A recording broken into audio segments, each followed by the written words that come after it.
The rain fell hard on Maple Street that Tuesday night. Officer Mike Thompson lay on the cold sidewalk, blood pooling around his uniform.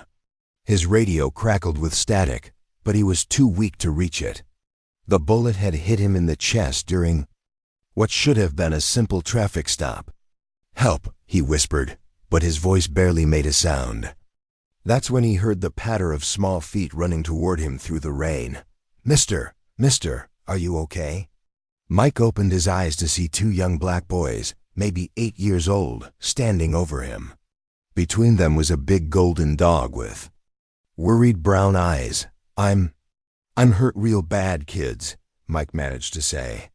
"You need to call 911. The first boy, wearing a Yankees cap, knelt down beside him.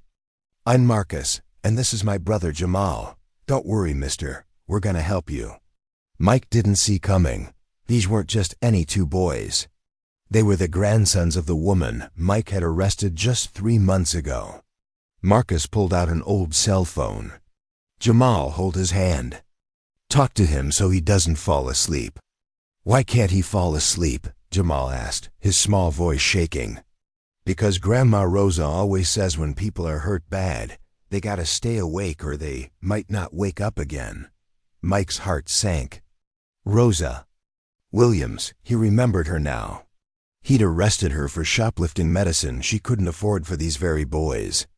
She'd begged him not to take her away from her grandsons, but he'd followed the rules. The law was the law. "What's your name, Mr. Policeman?" Jamal asked, squeezing Mike's hand. "Mike ... Officer Mike Thompson." Marcus froze while dialing. 911, that name. He'd heard it before.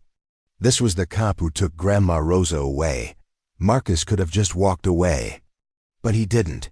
911, what's your emergency?" Came the voice from the phone. "My name is Marcus Williams. There's a police officer shot on Maple Street. He's bleeding real bad. Please hurry." While Marcus gave directions, their dog Buster started barking and running in circles. But this wasn't panic. Buster was trained. Rosa had taught him to alert for danger. "Buster's warning us," Jamal whispered. "Someone's coming." From the shadows, a man in a black hoodie appeared. Mike's eyes widened. It was Tony Reeves, the drug dealer he'd been chasing when he got shot. Well, Tony sneered, pointing his gun at the boys. "Looks like Officer Thompson found some little helpers." Tony wasn't there to finish off Mike. He was there for the boys. "You kids need to learn not to stick your noses where they don't belong," Tony said. "Your grandma already learned that lesson."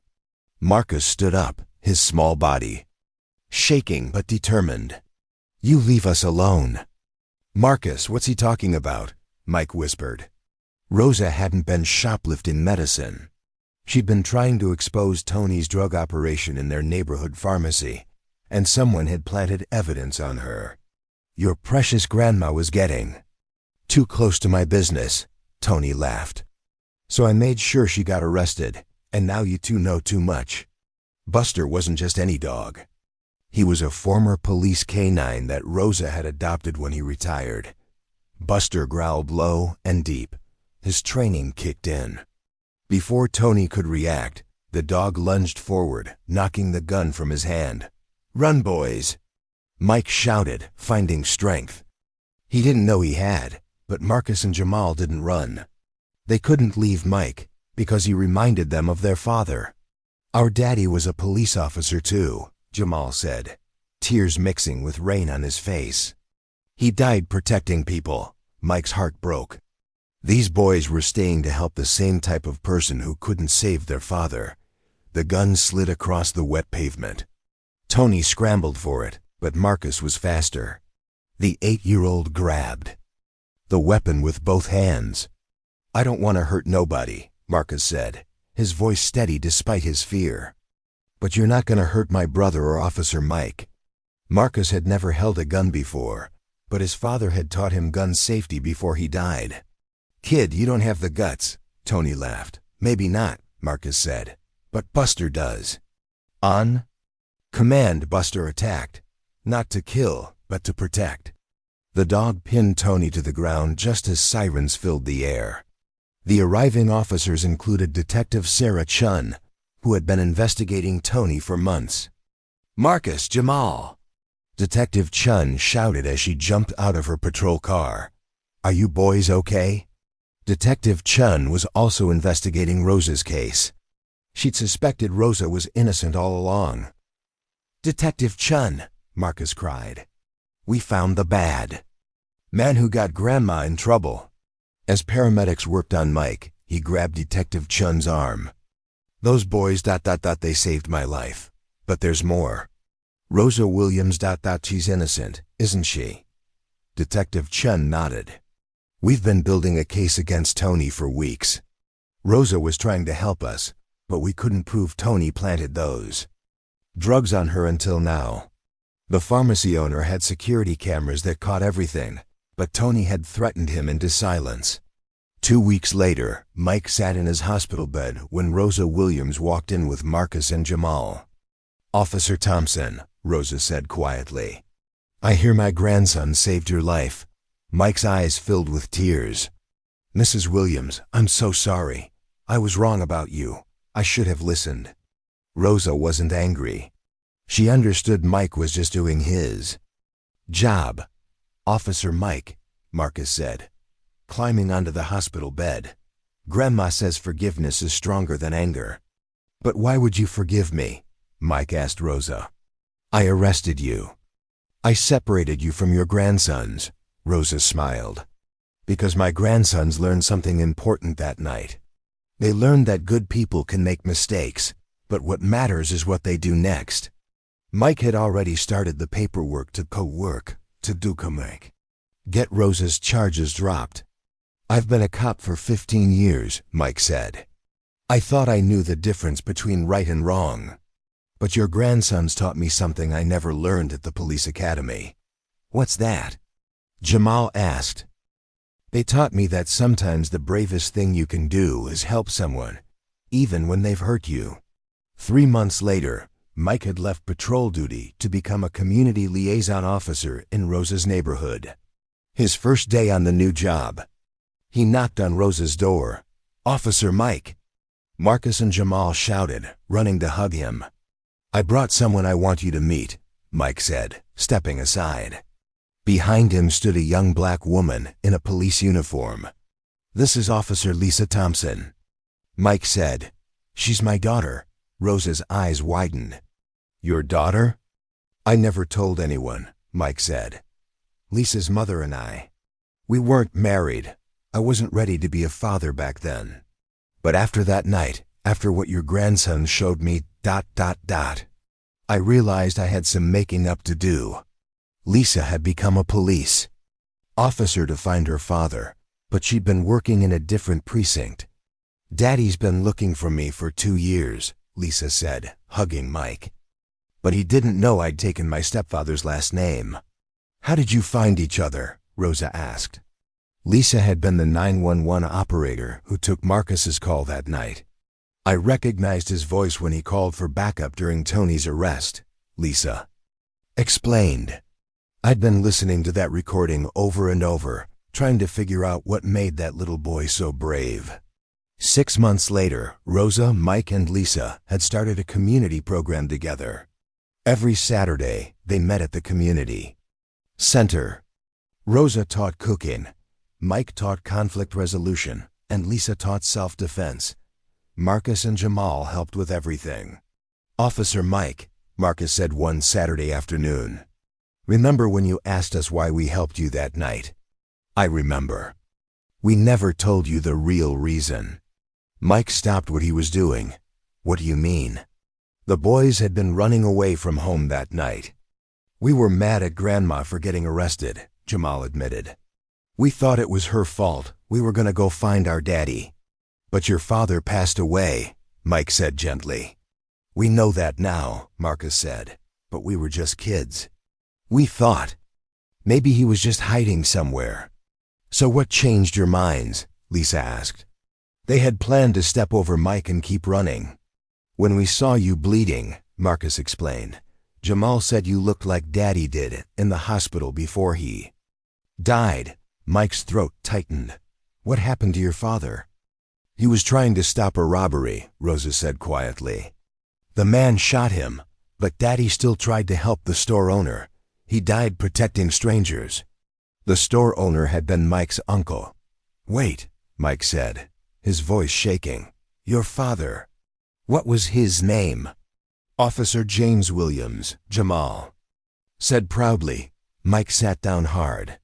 James Williams saved my uncle's life 5 years ago. He died in my arms that night. The room went silent. Buster whined softly, sensing the heavy emotions. You were there? Rosa whispered.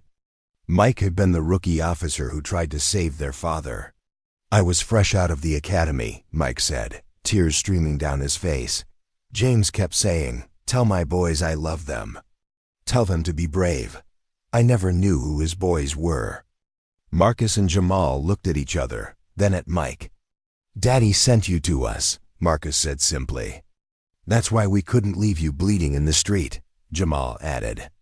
Daddy would have wanted us to save you, just like you tried to save him.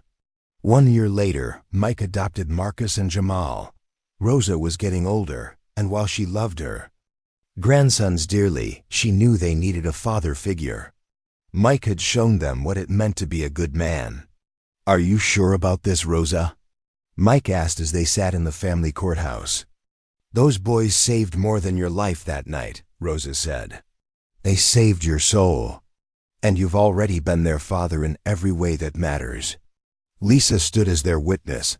Buster sat quietly at their feet, and Marcus and Jamal held hands. Nervous but excited. Do you, Marcus and Jamal Williams, want Mike Thompson to be your adoptive father? The judge asked. Yes, they said together. And do you, Mike Thompson, promise to love and protect these boys as your own sons? Mike looked at the 2 brave boys who had changed his life forever. I promise. And I promise to tell them every day how proud their father James would be of them. As they left the courthouse, Marcus tugged on Mike's sleeve. Dad, Mike? Yeah. Son? Do you think people are going to be surprised that a white police officer adopted 2 black boys? Mike knelt down to their level. You know what I learned from you two? Family isn't about what you look like. It's about who you'd run toward. To help, even when you're scared. Like we did with you that night, Jamal asked. Exactly like that. As they walked to their car, Mike noticed a small crowd had gathered. But they weren't staring because of the racial difference. They were clapping. Tony Reeves had been watching from across the street. He was out on bail, awaiting trial. As the Thompson family walked past him, he called out, This ain't over, Officer Thompson. But Marcus and Jamal weren't scared anymore. They had each other. They had their dad Mike, their sister Lisa, their grandma Rosa, and their dog Buster. Yes, it is, Mike said calmly, putting his arms around his sons. It's over because these boys taught me that love is stronger than hate, and family is stronger than fear. As they drove away, Marcus looked back at Tony standing alone on the sidewalk. Dad, Mike, do you think bad people can change like you did? Mike smiled. I wasn't a bad person, son. I was just a person who forgot how to see good in others. There's a difference. So Tony could change too. Maybe, but that's his choice to make. Our job is to keep being good, keep helping people, and keep believing in each other. That night, as Mike tucked his new sons into bed, Jamal asked one more question. Dad, Mike, what do you think our real daddy would say about all this? Mike thought for a moment. I think he'd say he's proud of you for being brave enough to help a stranger. And I think he'd say he's glad you found your way home. Are we really home now? Marcus asked. Mike looked around the room. Pictures of James Williams sat on the nightstand next to photos of their new family.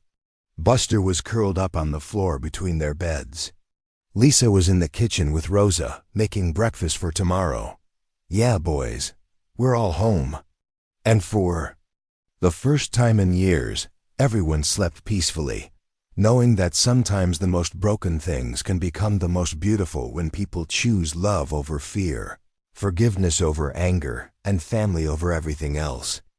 But really, it was just the beginning. 2 years later, the community center was packed.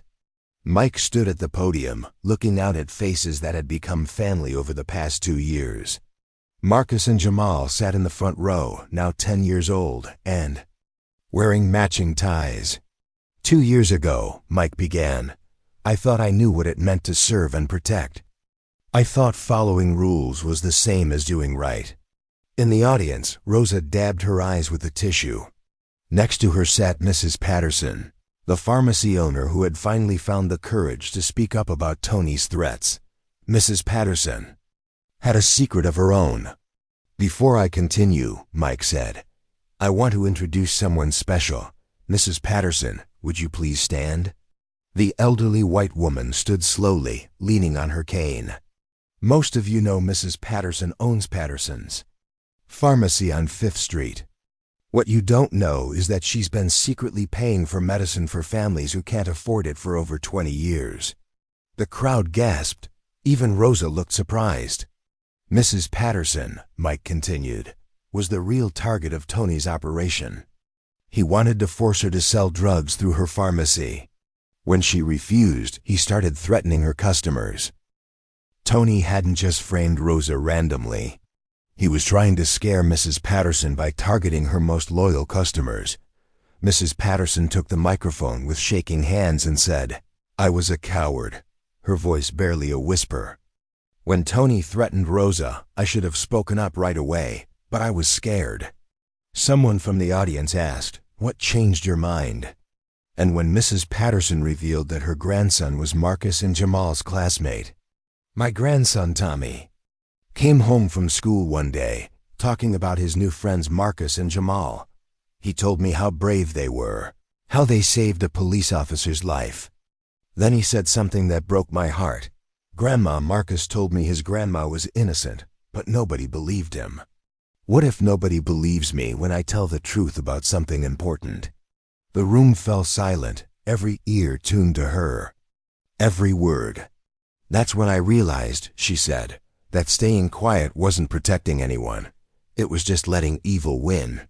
After the ceremony, Mike found himself alone with Tony's younger brother David, who had been sitting in the back and he'd been working undercover with Detective Chun for months. Officer Thompson, David said cautiously, I need to tell you something about that night.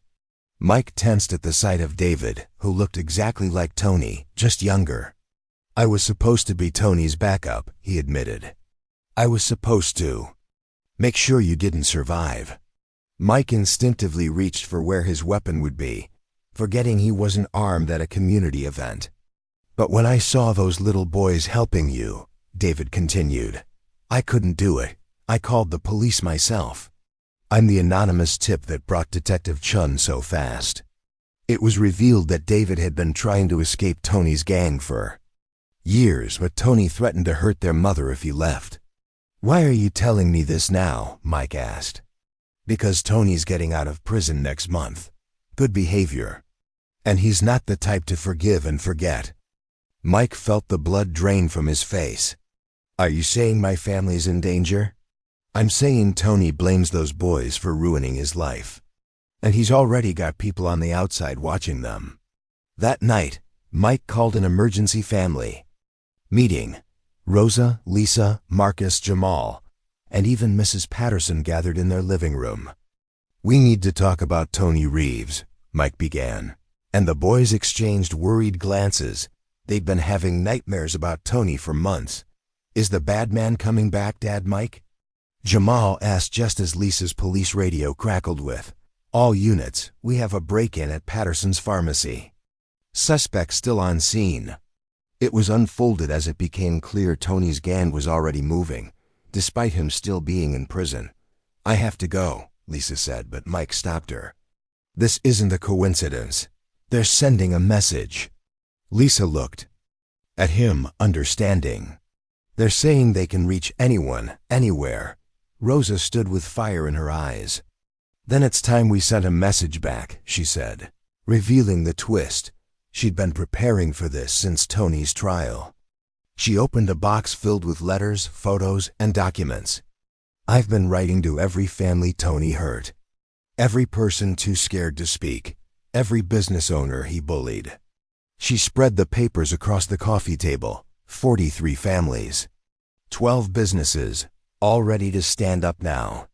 When Rosa revealed she had been building a case to put Tony away for life, Mike looked over the papers in awe. "Why didn't you tell me?" he asked. "Because I needed to know you'd changed. I needed to see that you'd fight for us, not just enforce rules." Lisa's radio crackled again. "Unit 47, backup needed at the pharmacy. Suspects are armed and refusing to surrender." But then came the twist as Detective Chun's voice chimed in. "Situation under control. Suspects in custody." She had anticipated the attack. Later that evening, Detective Chun showed up at their house. "We caught 3 of Tony's guys. But here's the big news." Everyone leaned in as she pulled out a crumpled paper in an evidence bag. A list of targets. Not just local places, a children's hospital in Chicago, a Detroit police station, 3 schools in different states. Tony wasn't just plotting revenge against Mike. He was planning a multi-state spree. "This changes everything," Mike muttered. "This is bigger than us." Marcus tugged Mike's sleeve. "Are we gonna have to move?" Before Mike answered, Jamal chimed in. "No, we're not running. Running is what scared people do. We're brave people." Mrs. Patterson said, "You're just kids." But it was revealed that Marcus and Jamal had been training with Buster. "Buster's been teaching us," Marcus said. They whistled, and Buster snapped into alert mode. "Rosa, did you know?" Mike asked. She smiled. "James taught Buster to protect his family, and now my boys are carrying that forward." The next morning brought unexpected news. Tony had died in prison of a heart attack. "But Mike," Detective Chun said over the phone, "we found a letter addressed to Marcus and Jamal. Had written them an apology, saying their actions had made him question his life. He spent his last months helping police from inside." 2 weeks later, a woman appeared at their door. Tony's mother, Margaret Reeves. "Don't be sorry for my loss," she said. "I lost my son to crime years ago. But the man who died tried to make amends." She handed them an envelope. "All of Tony's money, he wanted it to go to the people he hurt. Starting with you." Tony had been saving money to right his wrongs. "We can't take this," Rosa said, but Margaret insisted. "Use it for your programs." 3 months later, the Tony Reeves Community Redemption Center opened. Mike and Lisa taught defense, Rosa life skills, and the boys helped with tutoring. David Reeves applied to join the police force. "I want to fix what Tony broke," he told Mike. 6 months later, David was partnered with Lisa, patrolling the very streets Tony once ruled. "Weird how tragedy led to healing," Lisa said. "People change when they have a reason," David replied. Back home, Marcus and Jamal were working on a school project. "We want to write about you," they told Mike. "You saved us too," they insisted. When the essay went viral, and the President of the United States invited them to the White House to be honored. "Dad, Mike," Jamal said, eyes wide with wonder, "are we really gonna meet the president?" Mike looked around at his family 2 years ago. He had been a bitter cop who saw the world in black and white. But now he was surrounded by the most colorful, loving family he could imagine. And as he stood there with tears in his eyes, watching, Marcus and Jamal laughed with Lisa while Rosa and Mrs. Patterson shared recipes, and Detective Chun joked with David about patrol routes. He realized how far they had all come together. So when Jamal tugged on his sleeve and asked, "Dad, Mike, are we really going to meet the president?" He looked at his son and replied, "I guess we are, son. I guess we are." But the biggest twist was yet to come, because at the White House ceremony, as Mike stood on stage with his new family, Marcus, Jamal, Rosa, Lisa, David, Mrs. Patterson, and Detective Chun, the President of the United States, shared unexpected news that left the room breathless. The Thompson family has inspired a new national program, he announced, pausing for effect. The Second Chances Initiative will provide funding for community redemption centers in 50 cities across America.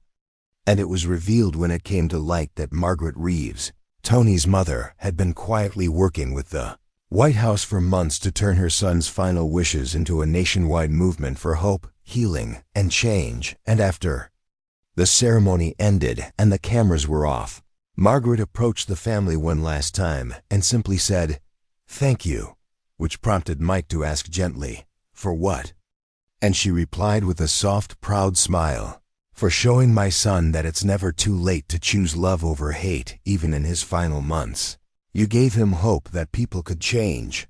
And later, as the Thompson family flew home from Washington, D.C., Marcus looked out the airplane window at the vast country below them, patchworks of cities, towns, farms, and streets just like theirs. And he turned to Mike with a thoughtful expression and asked, "Dad Mike, do you think there are other kids out there like we used to be? Kids who are angry and scared?" And Mike nodded slowly, the weight of that truth settling in his heart. "I'm sure there are, son." And Marcus nodded back with a calm, mature confidence far beyond his years and said, "Then we have work to do when we get home, don't we?" And Mike smiled because in that moment, his 10-year-old son had just captured the heart of everything they'd been through, every twist and trial, in one simple, perfect sentence. And he replied, "Yes, Marcus, we have a lot of work to do." And as their plane touched down and the wheels hit the runway, Mike took one last deep breath and knew with every fiber of his being that this was really just the beginning of their story, because sometimes the most broken people can become the most powerful healers, and sometimes the smallest acts of courage can change the entire world. But really, it was just the beginning. And so, as the sun set over their quiet neighborhood and the lights of the community center glowed with warmth and laughter, Mike Thompson stood hand in hand with his sons, surrounded by the family he never expected and the purpose he never knew he needed. What began as a moment of pain had become a movement of healing, woven together by forgiveness, courage, and love. From a bitter cop to a beloved father, from a broken system to a rebuilt community, their journey proved one unshakable truth. The greatest power isn't in badges, laws, or titles. It's in people choosing to stand up, speak out, and believe that change is possible. Their story wasn't just one of redemption. It was a promise to never stop fighting for what's right, and to make sure that no child, no family, and no heart was ever left behind again. If this story moved you, don't forget to like, subscribe, and share to spread the message of hope, redemption, and second chances. Tap the bell icon so you never miss another powerful story that reminds us all, change is possible and love always wins.